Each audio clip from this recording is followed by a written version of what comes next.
Hey everyone, welcome back to Notes to Self. My name is Melanie. And I am Corey. And if you don't know who we are, we were both born and raised in the polygamous cult here in Utah called the AUB, or the Apostolic United Brethren.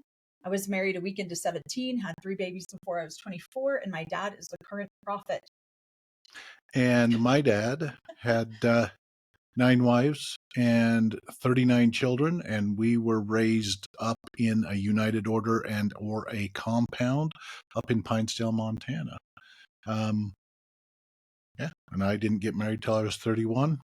Left well after I left the AUB. We're still working on our intro. We'll figure it out eventually. But I married her. I'm trying to figure out what's the most important thing that people want to know, so they know who we are. Yep. So you guys have been sending us in a ton of questions via email and also via comment section. So we've been writing them down and wanted to answer. So we just released part 1, and this is going to be part 2 because we literally have dozens of questions to go through.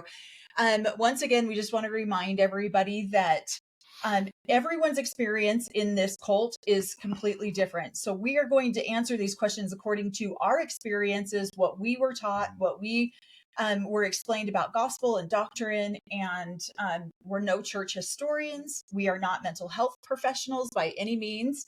But we do want to remind everybody that now is the best time to do your work, do your healing work, so that you can love your people better. So, yep. I'm a mental health clientele specialist, so I was a good client in the mental health arena. So yeah, so we both have left the AUB in our mid-20s. We both left the AUB, and now our hope is to inspire and help other people who want to leave or who need extra help getting out of those types of situations. So either create resources or point them in the right direction of resources. Right. And so thank you guys so much for all the questions that you guys have been giving us. There's a couple of questions that we want to get to today. Some of these questions we try to respond, or she responds via text back or answer them, but some of these questions need a little bit more detail. We want to answer them personally. Yeah. And we've talked a lot about sister wives. We've talked a lot about that type of stuff on our channel, but sometimes it's a little scarier for us as we're just kind of coming out into the world to talk about our own personal experiences. So it's really helpful when we answer the questions because it kind of puts us in a different, we're not necessarily telling our own traumatic stories. And pretty much anyone who is born and raised into a cult like this experiences a severe amount of religious trauma.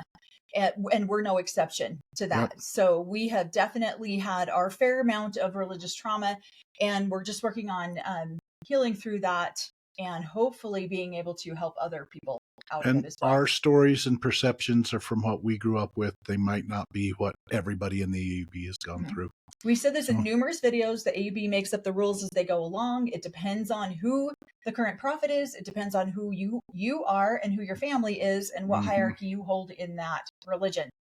So other people might have different experiences based on where their hierarchy of their family was, and that's okay. If you have a different experience, if you're currently in the AUB and you have a different experience than us, that's okay too. Feel free to reach out to us if there's anything that you feel like we might have misrepresented or misunderstood. We're happy to listen to some of that feedback as well. So this next question that we're going to go over comes from, I believe it's Alberta. The question is, you and Corey seem to have different childhood experiences. It sounds like you were raised in town, which is very true. And Corey was raised on a compound, kind of like Juniper Creek. Is this true? So Juniper Creek is a compound that is talked about in the show Big Love. Big Love is an HBO series that came out several years ago. If you're unfamiliar with that, it basically goes through and picks out a bunch of different polygamous lifestyles and puts together a dramatic series. Yeah, and I'm being snarky when I call it a compound just because they called it the compound on Big Love. It's a compound. My family, my mothers who were up there have said it wasn't a compound. What they call it is a united order. So they were a part of the United Order of Pinesdale. And back in the 70s, Rulon, who was the prophet at the time, set up the United Order of Pinesdale and invited, you had to be invited or asked to come up and join that United Order. And if you agreed to it, my parents sold a lot of their properties down here in Utah and took that money up to help start up the United Order. They lived in a trailer when they first got up there in the trailer court, and then were designated a piece of land that they could build their home on in Pinesdale. Most people who are being invited in or who have grown up in there, if they're moving out of their parents' house, then a lot of times they are given a trailer, or they can buy a trailer in the trailer court to show that they are a worthy member and are making the proper or the United Order, that they're adding to the United Order. And at that point in time, when they're considered worthy, then they would be given a piece of land. What do they call it? But they are given a piece of land that then they can build their home and their family on that, as long as they're consistently helping grow that United Order. There are United Orders all over Utah too that you could be invited to, but my parents were asked to go up to the Pinesdale United Order and help grow that community. Yep. So, and in Salt Lake, in Utah, there are several, like he said, several United Orders all over the state. And my ex-husband and I were invited you have to be invited or sponsored by someone who's already in there. And my ex-husband and I were both invited to be a part of United Order here in Salt Lake, which we chose not to at the time. And once you agree to be in a part of the United Order, you basically consecrate everything to the church. So yes, if you live in, so hopefully that explains it. So yes, it is kind of like a compound. We refer to it as a compound based on the show Big Love. That's what they refer to it as. And, but a lot of people just refer to it, or the different United Orders around here, the ranch or the ranches, or, there's a bunch of different names for it. There's my sister. I have a sister 4 hours older than me. She actually went down and was part of the United Order when she became a first wife, and she had two sister wives, so 3 wives total. And she was part of a really big United Order that's probably about 2 hours out, or an hour and a half out of Salt Lake. So yeah, they're popping up everywhere as people move farther and farther away from the main city, but the main part of the church is in Salt Lake City. Yeah. And so let's see, it says, how is it determined where you live if you are in the AUB? Do you get a choice? Yeah, absolutely. Yeah. So you can request to be a part of your parents do. Your parent, yeah. Well, until you're old enough, and then you get married. So like my ex-husband and I, he was an electrical contractor. We were invited into a United Order because he had a special skill set that could contribute to the building of the property, the homes and stuff in that United Order. Typically, you're going to have a skill set that you're going to bring in with you that can contribute and make, you're not just in there like a freeloader. You're not just showing up and asking to join without a job or anything like that. And promising to babysit. Yeah, promising to babysit like we've seen. And then requesting a nanny. Yeah. So we're being snarky about sister wives, but no, you don't get to show up without a job. You have to have something that you're willing to contribute into this United Order. You do get a choice. You can request to move to Pinesdale. You can request to be a part of the numerous ones that are here in Salt Lake. They're actually all starting to move south farther because Salt Lake is now becoming so back populated. In the day, it's hard to get land, because usually with United Orders, the community or the leadership goes in and buys a large chunk of property. Yep. And then you're donating everything that you have to that community and building upon that property. So if you decide to leave for any reason, you're leaving behind everything that you've built on that property. Sometimes you can get some compensation out of it, but most of the times you're just leaving and starting over. Right. So Right. So second part of the question, if you live in town, how do you live within the AUB community? So here in Salt Lake is where where the majority of the saints or, members of the AUB live. We actually just went to church every Sunday. So my dad had 4 wives when I was growing up, and they all lived in different cities, and they typically lived about 15 minutes, 20 minutes from each other. And then we would just go to church on Sundays. Now there are smaller little communities that you can go and be a part of if you want to. And that's part of the United Order stuff. We were not a part of my entire life. I don't believe my dad was ever a part of a United Order. We were just part of the AUB community, which is interesting that he's now the leader and the prophet. And I'm unaware that he has ever been in a United Order. Yeah.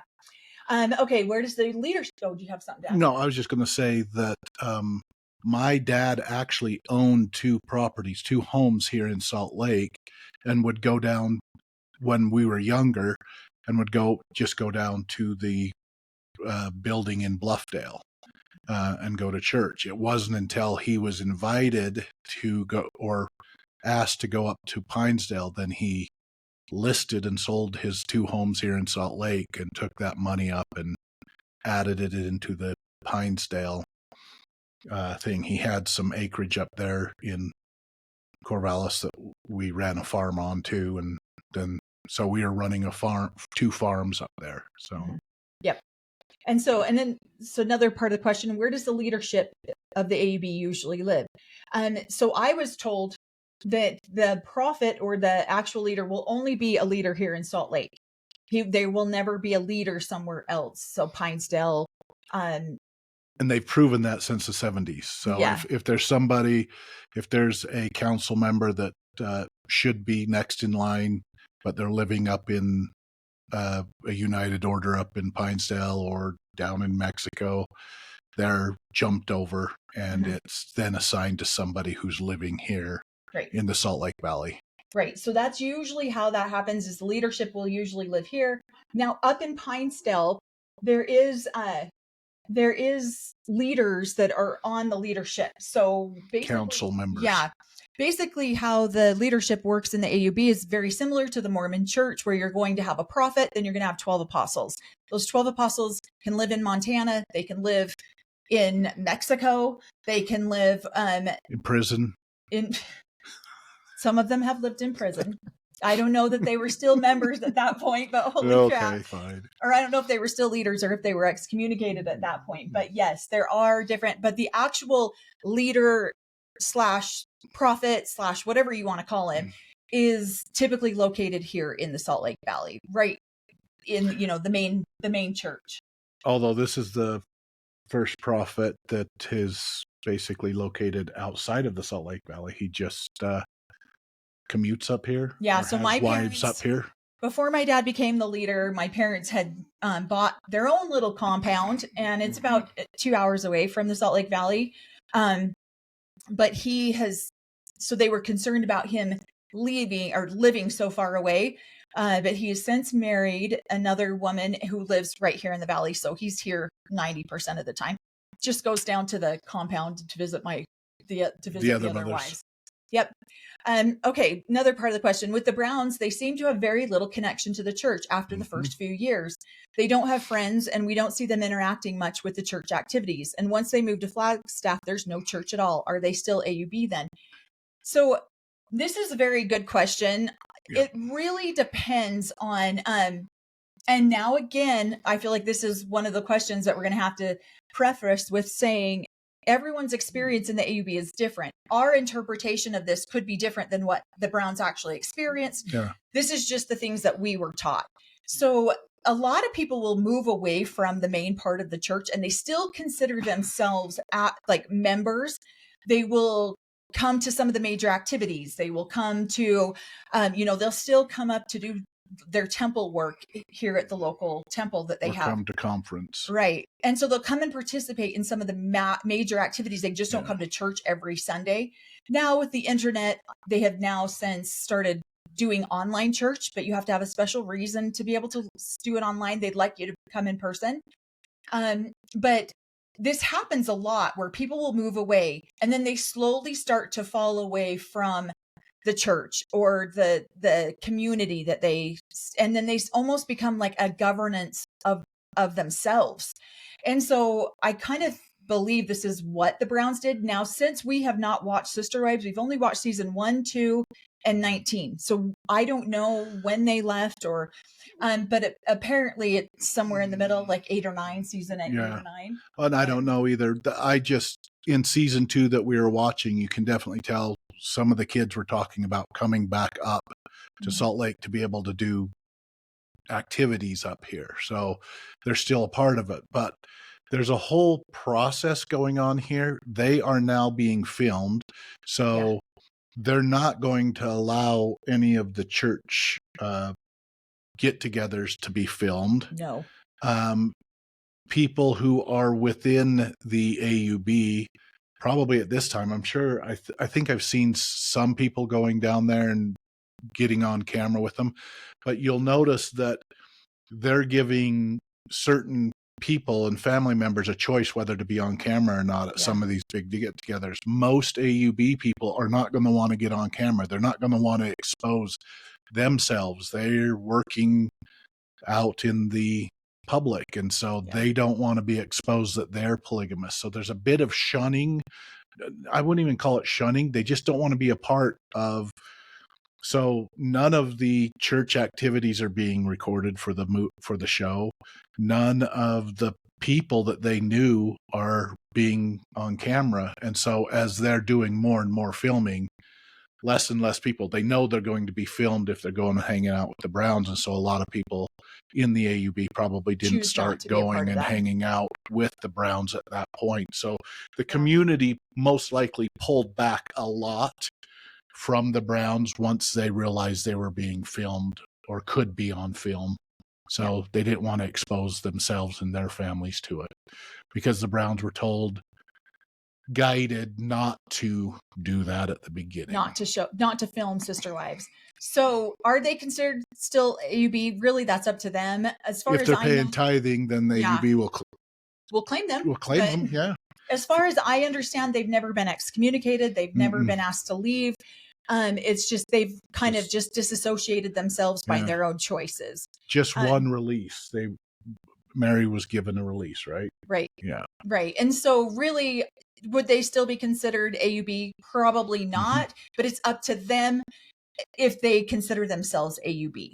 So, but I think it was a mutual disassociation. I think the AUB was happy to see them go because they didn't want the filming done. And I think they just kind of fell away from. Now, had they have stayed, another part of the question is, had they have stayed in contact and connection with the AUB and maybe not moved out of state, would they still be a part of the AUB? I think they would. Yeah. I think that them moving away and then getting exposed to all the worldly things that they're exposed to in the filming process is what drove them away from the church. Yeah. But they would still be active members of the church had they had not made that choice. So thank you so much. Those are great questions. Now the next question that I have is it's Trauma Not Drama. As she says, as someone who works with survivors of abuse of all kinds, I so appreciate you being honest about your experiences and how you've overcome all that you've gone through. Have you had the chance to talk to other people in similar groups? Also, as someone who works in DV spaces or domestic violence spaces, do you have any advice on how to work with those coming out of groups like this? And definitely we want to preface that with, we are not mental health experts in any way. We have done a ton of therapy, and I have been doing therapy since I was 20 years old. I left the AUB for good at 25. I am now 50. So 25 years I have been doing therapy pretty constantly. I feel like it comes in waves where I'm really more active, but there hasn't been a year that has gone by in the last 25 years that I haven't done some sort of therapy. I don't have a lot of advice on how to work with these people other than we send them to professionals that we know that can help them. Yeah. The only advice I'd give is, just because this is me working with some of my family, communicating and talking with some people in my family, the way we were raised, we were very dogmatically what indoctrinated. Yeah. And so if as a professional you're like, well, this belief system is wrong, we tend to go, well, wait a minute, that's what we were taught since we were little kids. How's that belief system wrong? But if you're talking more along the lines, hey, you getting beat up by somebody, there's no reason for that. That is wrong. Or I don't know, your kids having to go through some sort of violence. That's not how it's supposed to be. That's actually against your teachings type thing. And so if you were, as a professional, if you can kind of know what their belief systems are, what's right and what's wrong. And that's why I think we'll go over these 27 rules, because there's rules against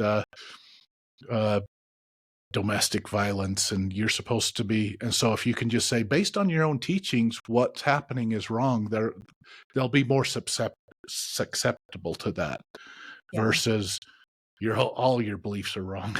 Well, So one of the things, Corey just mentioned, is the 27 steps. So there was a previous, rules of living polygamy, and we're going to do a series on that where we'll break it down, where we will cover a couple of rules at one time. But I would say the biggest thing that I would, just as a person coming out of this, how I would like to have been received when I left, out of 350 plus grandchildren of my grandmother's, I was the first one to leave, and I had no one to lean on. I had nobody to go and say, how do I do this? And I had 3 small babies. And so it was not an easy task to leave. It was one of the hardest things I've ever done. And then my dad was one of the leaders. So I just felt like, and then my grandma was married to the prophet. So I felt like I just got it from every single angle. But what I appreciated was finding people who didn't criticize the way that I formerly had believed. I feel like when you're the person and you're receiving someone who has come out of religious trauma, picking apart and criticizing that religion is one of the worst things that you can do. There's a lot of content creators on here on the internet that create content around demonizing and villainizing all of these people, and it instantly puts you as a victim in defense of them. Yeah, they start to put on protection and back up away from people who are like, everything you were raised with is bull crap. And is it? Absolutely. But as you're just removing yourself from this religious trauma, you have to slowly get to that point on your own. You can't be having content creators out there saying, and there's a couple content creators, with my dad being the leader, that are saying, he's a piece of shit. He's this, he's that. And then I come out going, well, wait a minute. I actually loved my dad, and so I think that's one of the best advices that I could give somebody, is that if you have an opportunity to support someone who's coming out of religious trauma, criticizing everything that they just came from is not the way to do it, especially not publicly on a public display, because it will make that person go back into defense. And then content creators go, oh, these children coming out of this, they're sick in the head for the rest of their lives. Well, that's even a worse way to get any sort of compassion or empathy for these people coming out of these experiences. So I think that it would have been helpful for me to have anyone to go to, and I didn't have anyone. I just had to figure it out on my own. Yeah. More along the lines of not everything you're wrong for the way you grew up and believe. More along the lines, you're right for leaving. You're right for questioning that behavior. And so more positive reinforcement instead of the negative. Your dad's a piece of shit. But saying, hey, questioning this is probably a smart thing to do. Later on in life, some of the things that our parents did weren't the coolest things, but we still grew up loving them. So and healing and having questions and communicating with them. And I'm still friends and have great connection with my parents, my family and friends that are still a part of the AUB. Right. And I don't hate them. So So that would be my number one advice for anyone who's not a mental health professional, is just, maybe just handling them with care and caution, and not making them feel the shame and the guilt for what they just came out of.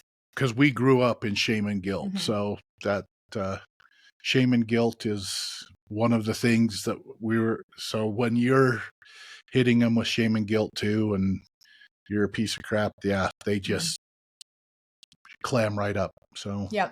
And because we're not mental health professionals, we send them to resources there's a local company called Holding Out Help that we have sent maybe a dozen people to since we've started speaking out publicly. And they have the resources to help people who want to get out of here, where we don't have those resources. We have our voices that we can use and create a place where somebody might feel comfortable coming to and talking to us, but we're not mental health professionals at all. And so we would outsource that to somebody who's qualified for it. Hopefully that makes sense. But thank you for that question, because that's such a great question. Okay, now we're going to get into some sticky questions that might feel a little uncomfortable, and I'll be fine to talk about them, but Corey's going to be a little uncomfortable. I haven't even read it. So. Corey's like, I'm not answering any of these. You're answering them all. So this is from an unidentified user. It's just some random username that had some questions. Yeah. About intimacy and intimacy in the polygamous community, especially.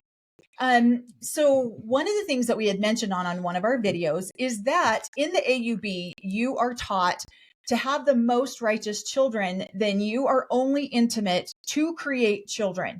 If you are not trying to create children, you do not have intimacy. Intimacy is not meant for personal pleasure. It's not meant for recreational sport. It's meant for creating, righteous children.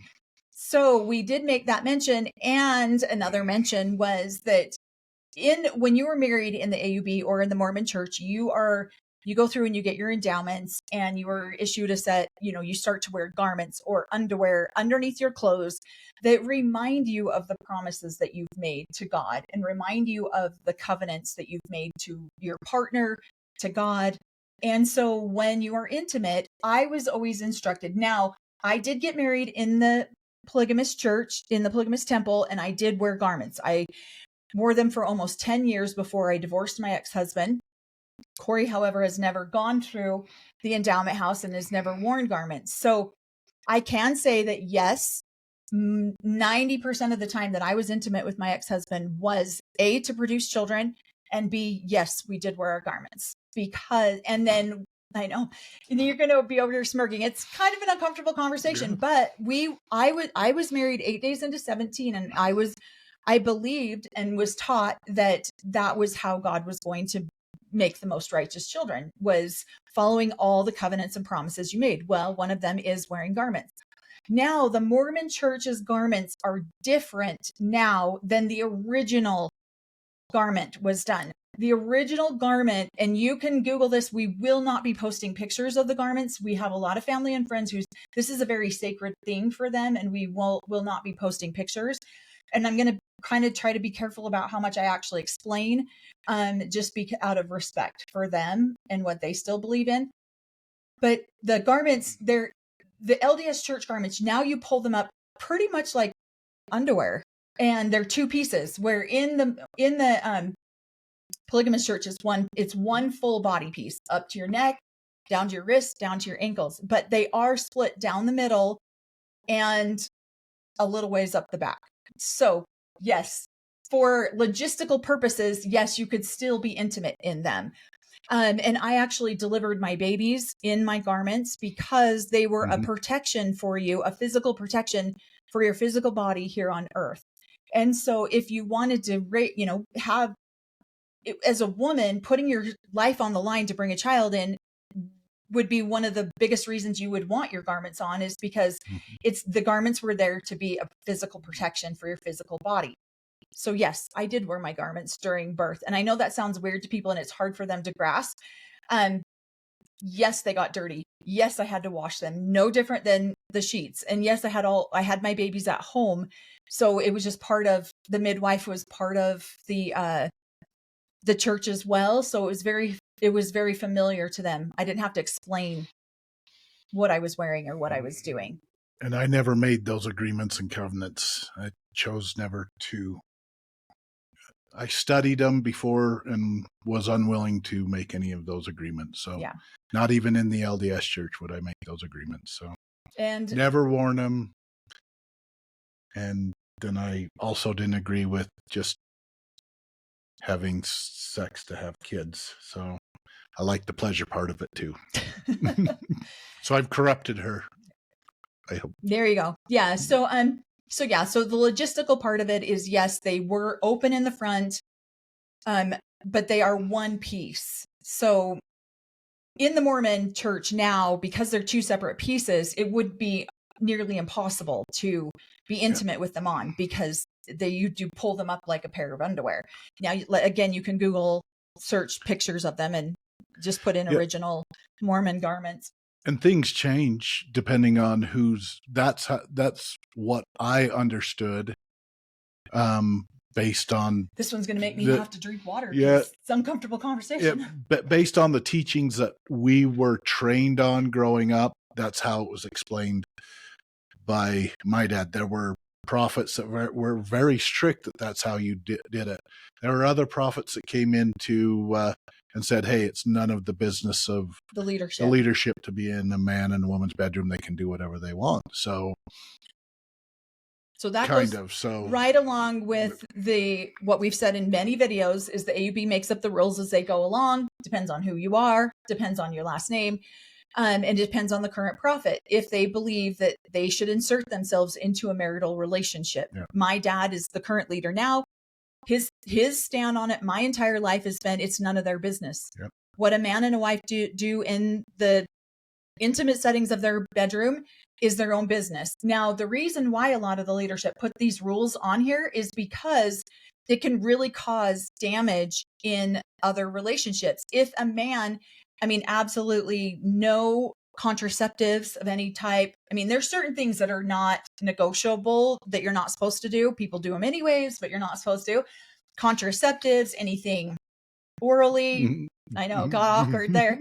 And so the reason why they have these set of ground rules or basic, is because if he's doing it with one woman in that bedroom, she's assuming that he's being honorable and integrable in another bedroom. And so basically it just the reason is to keep the honor and integrity in each relationship. And if they all have a basic foundational set of guidelines and rules that they follow, then every relationship is going to be integratable and honest. Does that happen? No. Do people do whatever they want to? Yes. So it just depends. I personally followed the rules, but not everyone does. I didn't follow any rules. I didn't follow the rules after I being married to Corey, but my first marriage, I very much followed the rules. And I've never seen her in her garments. So never have. So I think you actually did that one time down on Lake Powell. I was wearing them. But you didn't see me in them, but I was wearing them down there. Yeah. And so when I'd go swimming, I had a wetsuit I would put over the top of my garment. So yeah, I very much did follow the rules. We weren't married. We were not married. Okay, let's see. Love. Okay. How does that work? Which we just explained, without getting too graphic, loving marital sex includes enjoying each other's bodies, looking at them, touching them, etc. How does one do that with garments on? All they do is quickies for procreation. So this is another thing that is very, I was taught, at least coming from the woman's aspect of it. It doesn't matter if you get stretch marks. It doesn't matter if you gain weight. It doesn't matter. I was never taught to do anything to prevent these types of things happening to your body that would naturally happen when you're pregnant. And so, because that was vanity, that was too vain to buy lotions and stuff that might stop in, stretch marks and stuff.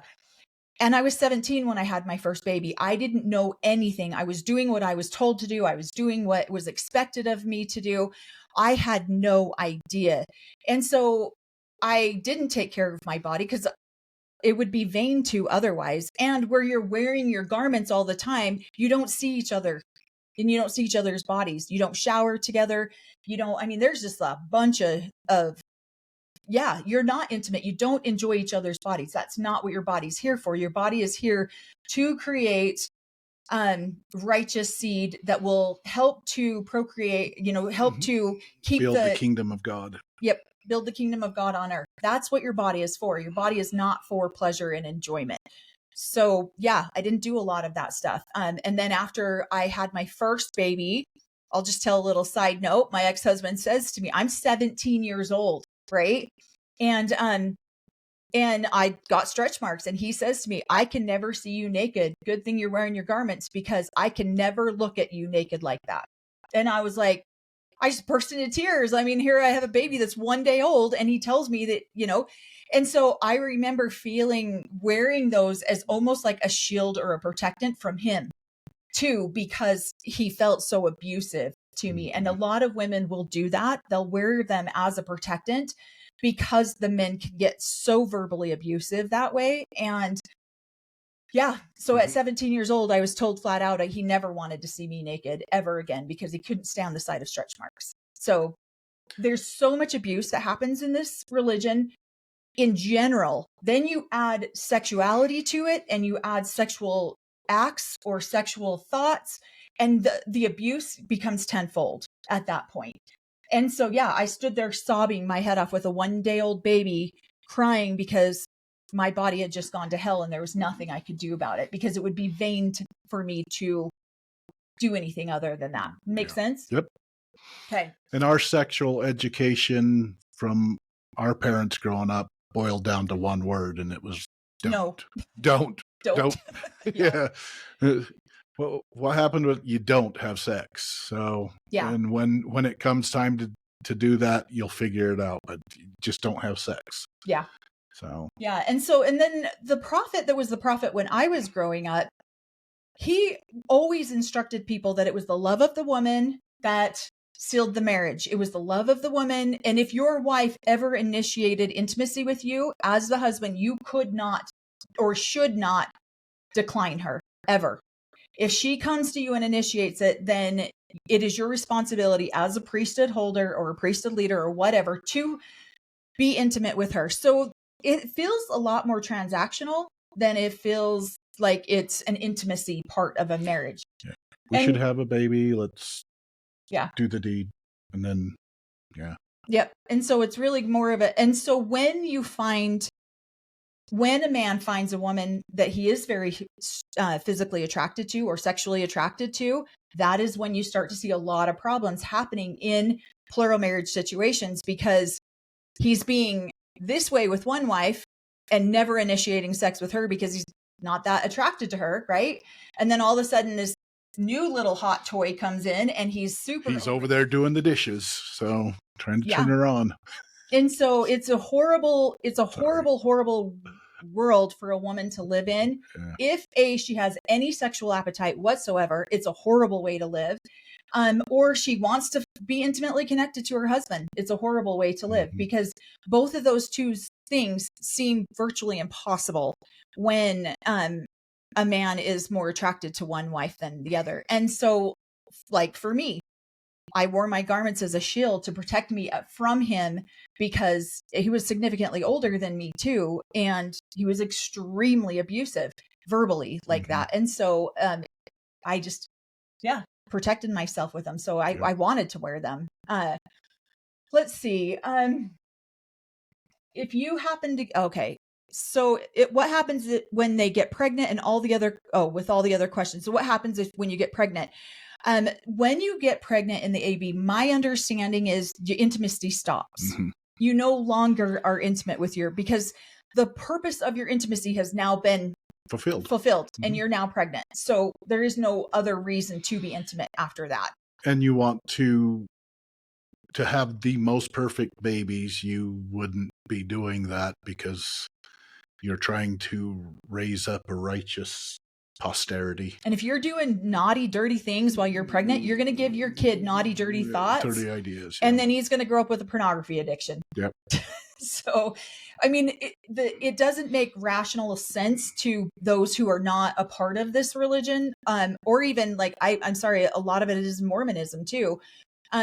But for those of us that if you have a child that grows up that way, what were you doing while you were pregnant with him? What were you doing while you were, in fact, my ex-mother-in-law blamed a lot of the sexual deviancy of some of her children on her husband because she felt like he was a sexual deviant. So there's a lot of these things.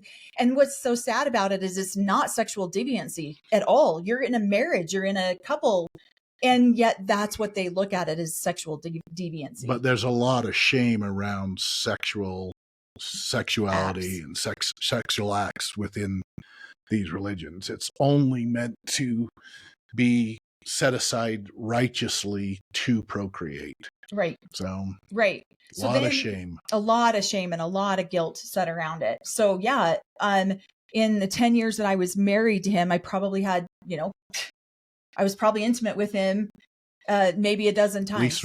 At least three times. We had 3 kids. So yeah, there just wasn't, the woman's pleasure is really irrelevant. It's not part of the deal. It's not part of the package. And so there are a lot of people who don't follow this, obviously. And then there are a lot of people who do. And my dad being the current leader, that is his position. It's not anyone's business. And then also the prophet that was the prophet growing up with me said, if a woman comes to you and asks you to be intimate with her, then you're intimate with her. But then the prophet right after him, to my understanding, said, absolutely not. Stay out of the bedroom. Or you're absolutely not to have children unless you are trying to procreate. And anyone if not to have sex, unless you were trying to have children. So then he got strict. And if you did, you don't get a temple recommend. Mm-hmm. You don't. And so you have to go meet with the bishop, and the bishop says, are you living sexually appropriately? And if you say, no, we had sex because we wanted to, then yeah, you don't get a temple recommend. Mm-hmm. So there are consequences depending on that prophet. Hopefully that answers some of those questions. So, and then the follow-up says, most of us have never lived a life where sex is not meant to be enjoyed between a husband and a wife. I would never, until I married Corey, I had never experienced that. I didn't know I didn't want to be intimate. It was a responsibility and a duty that I had to perform. Yeah. It was nothing that I had ever really enjoyed. And so, and where he had extramarital activities that he was doing on the side with whatever, people he had to pay for it. Potential sister wives. They didn't know they were going to be, they thought they were just doing a job and getting paid for it. But no, I didn't know that you could be in a marriage relationship and actually desire or want your partner. I didn't know that was a possibility. And that it was okay. Yeah. Yeah. We were trained that wasn't okay. Yeah. So, yeah, I mean, you and I got married, we got together when I was 27. So yeah, and I had 3 babies by that point. And yeah, it's just, that's not necessary to build the kingdom of God. So hopefully that answers that question. So then when you get people like Cody and Robin who have like this extremely intimate picture, engagement picture out there leaning up against a sports car, that causes a lot of problems because there's just not that intimacy that, is expected. Because the other wives are in their wedding dress being appropriate. So, and just looking like a normal married couple, not showing a picture that looks sexualized. And that picture is very sexualized. Yeah. So that's putting, even though the picture, it was how do I phrase it? But it was basically showing that it wasn't this religious, sacred togetherness. This was more of, there's passion here, and that's looked down upon. That is shamed in the teachings of the AUB. So. And you don't get too what's the word that I want? You don't what's the word that I want? Where you're trying new things. You don't experiment. You do it one way. That's it. And most of the time, this might sound really awkward and weird to a lot of people. Most of the time you have a prayer before you engage in this act, because that's what you're trying to do, is create righteous children. I know. Yep. Cool. I know. And so a lot of times that it'll start with a whole process. So anyways, when you've got somebody like Cody and Robin who are out there sexualizing their relationship before they get married, that causes a lot of problems. And then you get wives who are jealous because you get wives like Christine who are in their 40s at this point going, well, wait a minute. If you're going to be intimate with her, I want you to be intimate with me. And he's over here like, yeah, I don't want to. I don't have to.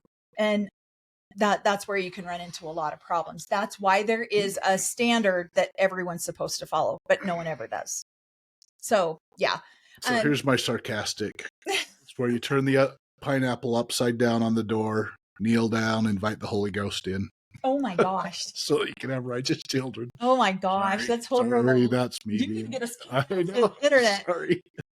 Okay, so now the next question comes from Laurie and says, so NR adultery almost could have been applied to Cody, according to the story on how he met Robin in her chapter of the book, which we have not read, on becoming sister wives. That is where it was told first, not in a restaurant. Oh, it was not in a restaurant on a date while escaping children. A lightning bolt at church was included. Oh, okay, I see. Good to know. I think we kind of already went over that. What was it? About with Robin and Cody and how inappropriate that picture was. That picture should never have. Well, that's not the picture. It's talking about how they met. They tell the story about how they met. How they met would be considered extremely inappropriate if he's truly staring for long periods of time at what he doesn't know if she's married or not. In AUB, it doesn't really matter because she could eventually be his wife anyways. Well, and here's the thing. That story would not have been told to his bishop trying to get the rights to go in and go through how he met her. Yeah.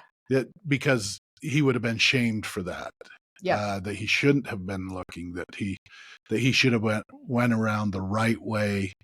The story they told in the beginning that Mary met her at a thing and found out she was single. That's the story they probably told to the bishopric to be able to get a temple recommend to go in and be go through their endowment house. Well, because Cody had already been through the endowment house. Robin's the one who would have had to have gone through a process to be able to get a temple recommend too. Robin would have probably cleaned up that whole story when she went in to get her temple recommend. It would have been more along the lines of the Lord had told her that she was to be a part of the family and stuff like that. It wouldn't have been that this married man was staring across the pew for inappropriate amount of time and I got a lightning bolt. She would have probably said it a little different to the bishopric. So very, very much cleaned it up a bit.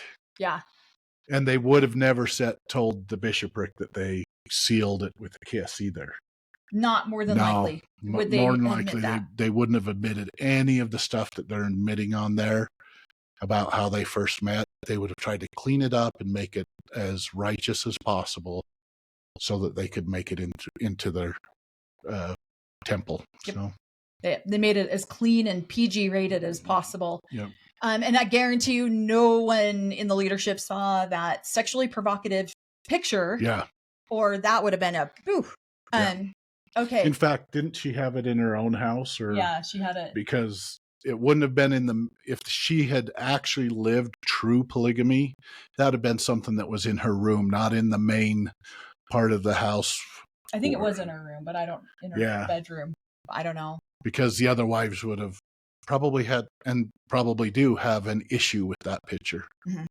So. And that's the problem too, is that because we're not supposed to sexualize or anything, your bodies, anything, nothing is supposed to be sexualized. A lot of times women, I've been very surprised at some of the girls that I grew up with that tried to sexualize themselves, tried to wear a little bit lower of a shirt, because they want to stand out to their husband. Mm-hmm. With these, especially when their sister wives are pregnant, then they will come out and sexualize their bodies a little bit more, show a little bit more skin, show a little bit more of the neck.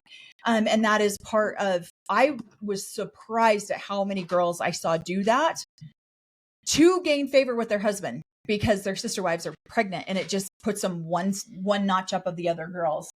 You're going over one of the rules.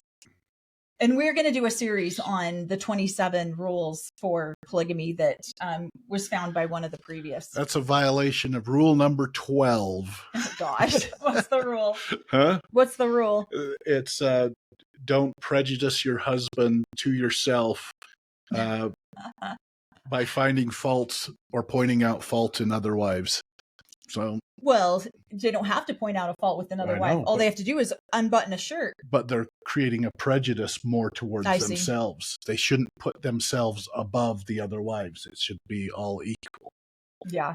And so by them being more, they are prejudicing their husband towards them at arraignment or faults of another. Mm-hmm. So yeah, she's pregnant. I'm not. Ooh. So yeah, look what violation of Rule 12. Yeah. No. And so there was an episode that we saw, an interview that we saw with just a clip, that Robin was like, well, they just threw him at me. Basically, they turned him down from sexual intimacy, and they threw him at me and wanted me to take him, basically. And both of us died laughing. We were like, oh, okay. Probably not. That's probably not how that happened. They probably got rejected one too many times from him, mm-hmm. from intimacy. And so then they don't put themselves out there as much because it's too hard to be rejected. It feels horrible to be rejected by your husband when you want to be intimate, and then turn around and find out another wife is pregnant, and you were wanting to be intimate at around the same time she got pregnant. Yep. And so it can get really hurtful on your feelings. And so a lot of the women just back off and don't even actively participate in this. But anyway, okay. So the next question is from Tu Nin Jin. I would love to hear more about the belief system of being sealed for eternity and the impact it has on the choices one makes as an individual. For instance, if a mother is unhappy in an unhappy marriage and grieving the loss of a child, would getting a release from that husband mean the mother would not see that child again in the afterlife, according to the AUB doctrine? Okay. And then there's a couple more parts. We'll stop there. That's a hard one to answer because these are so specific to who you ask. Yeah. So many people have so many different opinions on this. And truthfully, when someone really doesn't know what their default answer is, God will figure that out in the millennium. God will work these things out in, once the apocalypse happens and Christ comes and we're in 1,000 years of peace. And this is where these things will be worked out. Well, and yeah, technically, it really depends on if you are a wife that is in an unhappy marriage, but if she's marrying up through the ranks within the AUB, if she's marrying up. This is not supposed to be true, but it is. Happen, and it is true. Then she can get a release. But if she's marrying across or down, then probably she's not going to get a release. She'll be stuck in that. You can't get a release just because you're unhappy. Yep. That's not a valid reason to get a release. But if you marry up through the ranks, then that man can marry you for eternity and make claim on all of the kids from that previous marriage. And so then you would have your kids. But if you're not marrying the right person, that dad could make a claim on him and they'd be in the afterlife with him. It depends. It's who's in charge and how they So let's give an example. Do it. Okay. So in the AUB, you cannot typically get a release if you're just unhappy. Mm-hmm. Somebody has to have broken a covenant or an agreement that they've made between God and themselves, or you and God. And so there's no such thing as a no fault divorce. Nope. In the AUB, there has to be a fault. Yep. So in other words, let's see. I have so many examples. I'm trying to think of one that might not give who the people are away. Right. So in my situation, when I got a release, I was never legally married. I did end up getting a release from the priesthood, from the prophet himself gave me the release, because my ex-husband was adulterous in our relationship. And so he was warned for years, 4 years before I was actually given the release. He was warned that if he didn't stop his adulterous activities on the side with women that had to be paid, that type of activities, then he would eventually lose his wife and children. Well, he didn't quit. He continued to do this and continued to do this. So finally, I decide I've had enough. I want a divorce. I want a release. And I was told no for years because he would go in there and deny it. Yes, I paid somebody, but I didn't do anything with her. I just sat and watched her do whatever she was doing. So wasn't technically adultery because he didn't physically engage and physically interact with her. So getting a release is not easy because they do believe that these are sealed for time and all eternity. And it's not something you just flippantly do and then try to get out of just because you're unhappy.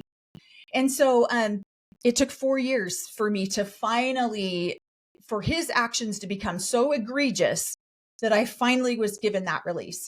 Now, if Corey and I had decided to stay in the AUB and I was remarried to Corey, and we were married in the AUB in the temple, which we are not, but if we had, my children could be sealed to Corey. I would be sealed to Corey, and my ex-husband would lose all ownership rights. Let's rephrase that. Because I was excommunicated, there's no way we could have been done. So let's say she married a worthy man within the AUB that probably had 2 other wives.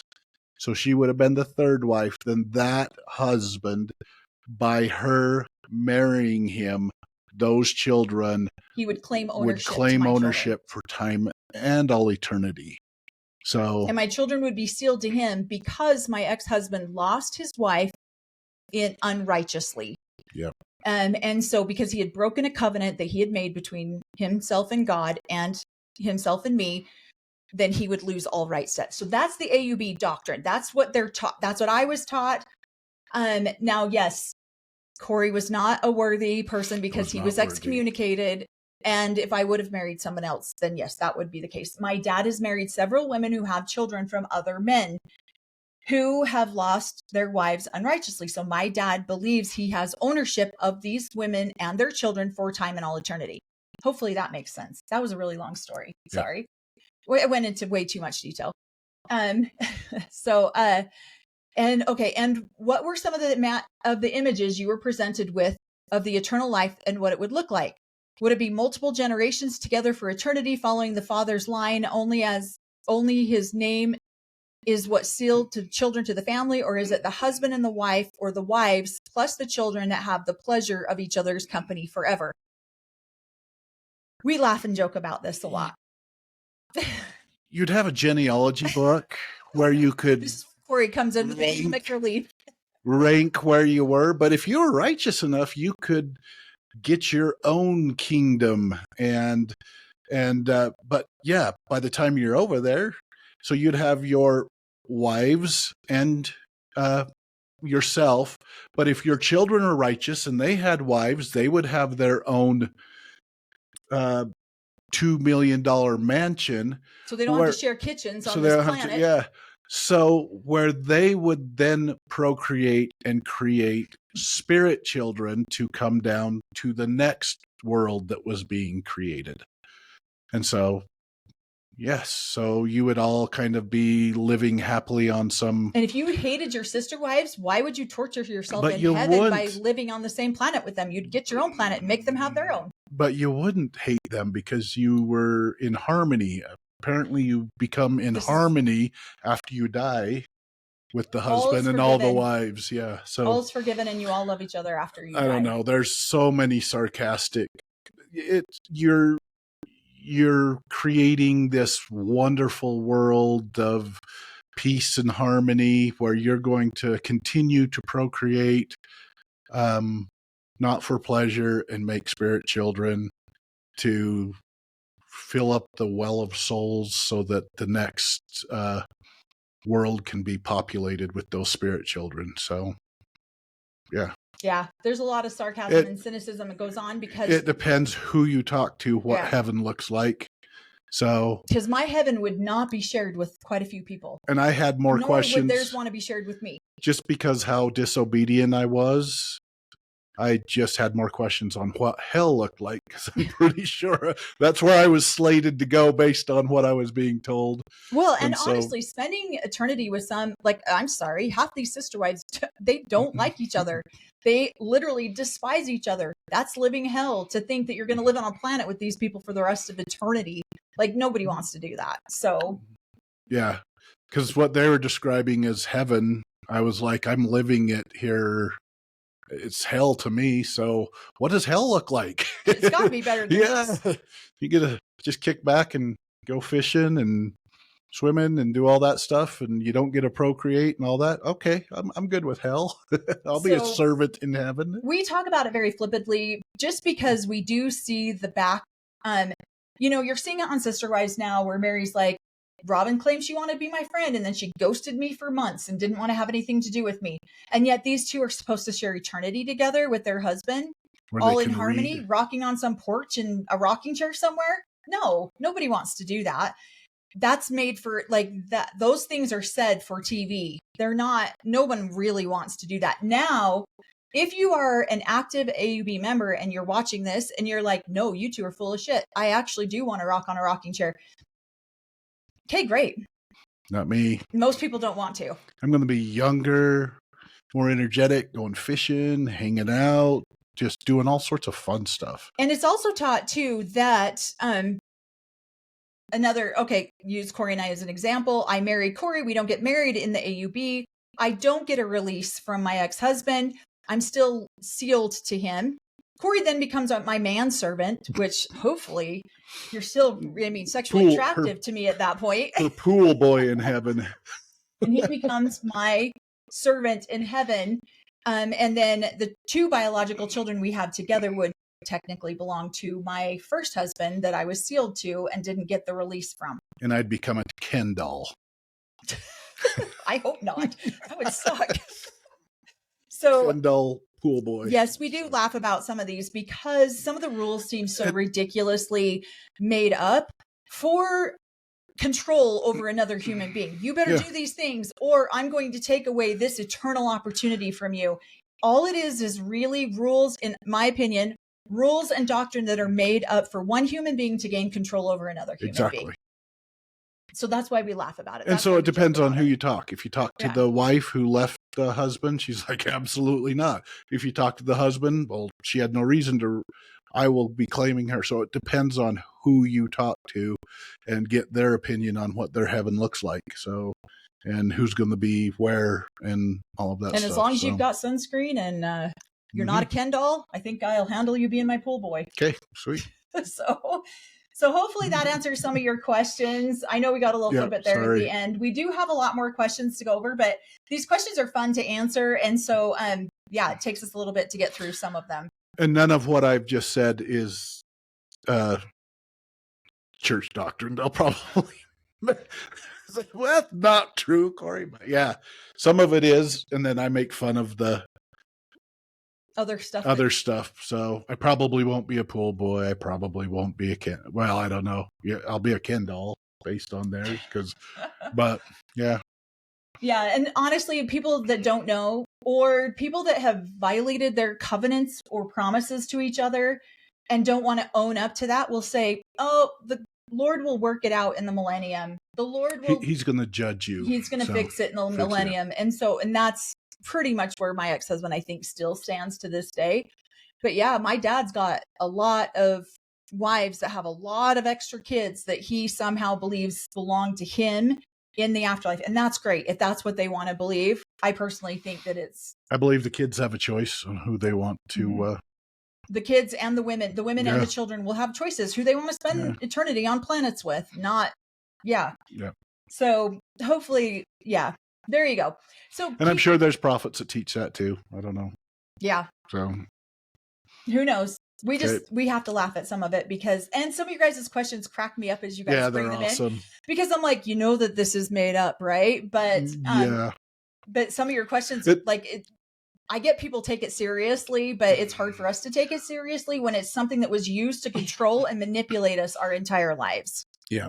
And that's really what so much, I mean, people will conform to whatever you want them to do when they literally think their eternal soul is on the line, and you're the one who has the ability to determine that for them. It's a pretty tricky place that's a lot of power that one person has over someone else. And this is why religious trauma is so significant and so deep, is because people literally feel like their soul, their eternal existence. And now as a mother, you've now brought these children in, and now your responsibility is to them too. And now they're going to be in danger because you've endangered yourself. So this is why religious trauma can really be so, I mean, it'll mess with your brain to a point that is almost unrepairable sometimes. And that's why we say, and we're going to keep saying on all of our videos, do your healing work. Do the work that you need to do to heal so that you don't bleed on people who didn't cut you, so that you can love your families the way that they deserve to be loved. You can love your children the way that they deserve to be loved.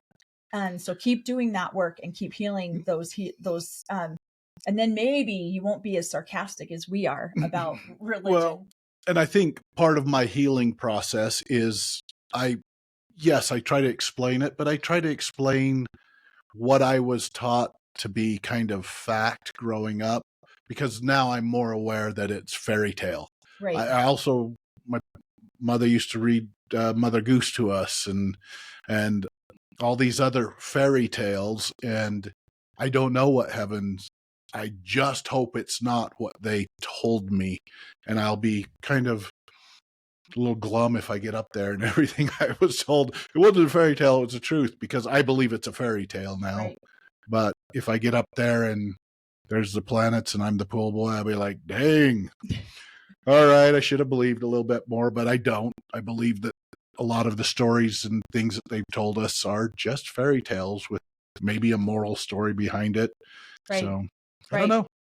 So let us know what you guys think in the comments. Yep. We will continue to keep doing these Q&As. If we have now brought up anything that you might have additional questions on, please feel free to leave them in the comments. I know it takes us, a lot of these questions were over a month old, so I apologize. It took us so long to get to them. This is not our day job. So we still have day jobs that we do, and we try to get to these and we do enjoy doing the videos. We definitely try to get to them when we can. We will be starting a season 3 watch here for Sister Wives, and then giving our thoughts and commentaries on season 3. So we'll be probably starting that, I would think, tomorrow, right? Yeah. So, yeah, to see when we can do that. And please don't hate us for being so flippant. It's Corey's fault, I believe. It is. I was such a good person until I met Corey. And now I'm a better person. I've corrupted her. I'm a way better person now. But thank you so much. Leave them in the comments. Like, share, subscribe. If there's anyone that you know of that can benefit from anything that you hear us talk about, please let us know. If you are currently a member of one of these groups and you need help, please reach out to us. We'd love to help. We would help in the utmost of confidences, and we can direct you and give you information on where to go to receive the kind of help that you deserve to have. And then I'm hoping to get a holding out help link here pretty soon, so that we can attach that to our Facebook or our YouTube page as well. So everyone, thank you so much. Yep. See you, family, because you're all family to me now. So we will see you on the next Q&A.